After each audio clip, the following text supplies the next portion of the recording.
entrance question.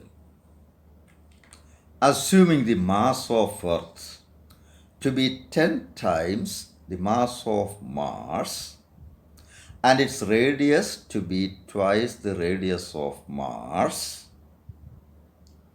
and acceleration due to gravity on the surface of Earth to be 10 meter per second square, comma, the acceleration due to gravity on the surface of Mars is given by A, 0.2 meter per second square, B, 0.4 meter per second square, C, 2 meter per second square, D, 4 meter per second square, E, 5 meter per second square.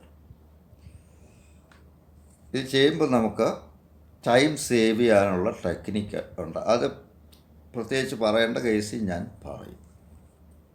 ഇതാ acceleration due to gravity ഏത് പ്ലാനറ്റിലെയും കാണുന്നതിനുള്ള formula ഇതാ Gm/r², where m is the mass of the planet and r is the radius of the planet.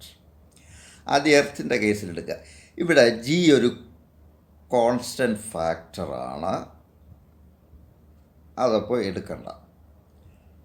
എർത്തിൻ്റെ case ആദ്യം എടുക്കുക. മാർസിൻ്റെ case ആദ്യം എടുക്കുക. മാർസിൻ്റെ acceleration due to gravity Gm എന്നിരിക്കട്ടെ. അവിടെ മാർസിൻ്റെ മാസ് 1 അങ്ങോട്ട് കൊടുക്കുക, റേഡിയസും 1 കൊടുക്കുക. അപ്പോൾ acceleration due to gravity on the surface of Mars tends to 1/1². എർത്തിൻ്റെ കേസിൽ ഈ ജിയുടെ വാല്യൂ 10 ടെൻസ് ടു മാർസിൻ്റെ മാസിൻ്റെ 10 ടൈംസ് എർത്തിൻ്റെ മാസ് എന്ന് പറയുന്നുണ്ട്. അപ്പോൾ 10 1 ഇത്, അപ്പോൾ 10 ടൈംസ് 10. റേഡിയസ് 2 ടൈംസ് ആണെന്ന് പറയുന്നുണ്ട്. അപ്പോൾ r² സ്ഥാനത്ത് ഇവിടെ 1² ഇട്ട സ്ഥാനത്ത് ഇവിടെ 2², അപ്പോൾ 10/4. ഈ 10/4 എന്ന് പറഞ്ഞാൽ 10/4 × 1 or 1/1². 1/1² is Gm. So we can write 10 equals 10/4 × 1/1², that is 10/4 × Gm, or Gm equals 10 10 cancel ചെയ്യുമ്പോൾ Gm equals 4 meter per second square എന്ന് വരും. ഇത് ഫോർമുല ഉപയോഗിച്ച് ചെയ്ത് നോക്കിയാൽ ഇതേ ആൻസർ വരും. ഇത് കുറേ വർക്കൗട്ട് ചെയ്യുമ്പോൾ ഇങ്ങനെയുള്ള ടെക്നിക്ക് നിങ്ങൾക്ക് പെട്ടെന്ന് ഉപയോഗിക്കാൻ പറ്റൂ. Another question. The semi-major axis of the orbit of Saturn is approximately 9 times that of Earth. The time period of revolution of Saturn is approximately equal to A, 81 years, B, 27 years, C, 729 years, D, cubic root of 81 years, E, 9 years.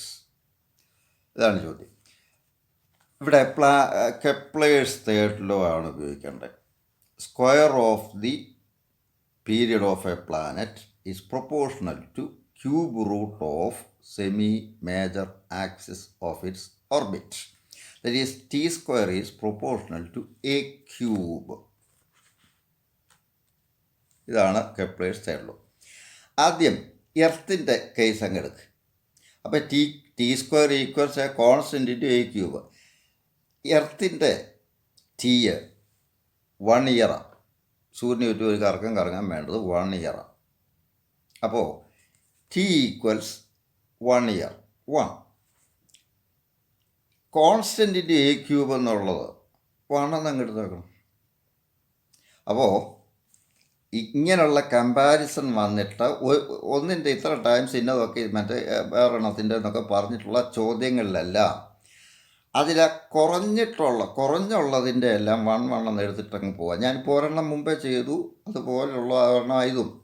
അപ്പോൾ എർത്തിൻ്റെ equation എഴുതുമ്പോൾ 1 square T സ്ക്വയറിൻ്റെ സ്ഥാനത്ത് 1 year 1 square tends to 1 cube A അങ്ങ് constant into A എന്നുള്ളത് നമ്മൾ 1 എന്നങ്ങ് എടുക്കുന്നു. അപ്പോൾ 1 ക്യൂബ്. അപ്പോൾ എർത്തിൻ്റെ കേസായി. സാറ്റേണിൻ്റെ കേസിൽ ടി സ്ക്വയർ ടെൻസ് ടു നോക്കിയേ, എർത്തിൻ്റെ സെമി മേജർ ആക്സിസിൻ്റെ 9 ടൈംസ് ആണ് സാറ്റേൺ എന്ന് പറയുന്നുണ്ട്. അപ്പോൾ ഇത് ഒന്നെടുക്കുമ്പോൾ 1 ഇൻറ്റു 9 ടൈംസ് 9 ക്യൂബ് എന്ന് എടുക്കുക. Or T square equals 9 cube. ഇനി ഇപ്പോൾ ഈക്വൽസ് അങ്ങ് എടുക്കാം. Or T equals square root of 9 cube or 9⁻²3/2. 9⁻³ എന്ന് പറഞ്ഞാൽ root 9 the whole cube, that is 3 cube. 3 cube is 27 years ആണ് സാറ്റേണിൻ്റെ പീരീഡ്. അപ്പോൾ ഈ പെട്ടെന്നുള്ള ടെക്നിക്കുകൾ ഞാൻ അവതരിപ്പിക്കുകയാണ്. സൂക്ഷ്മം പഠിക്കാൻ ശ്രമിക്കുക, ഇത് എഴുതി സൂക്ഷിക്കുക. Thank you.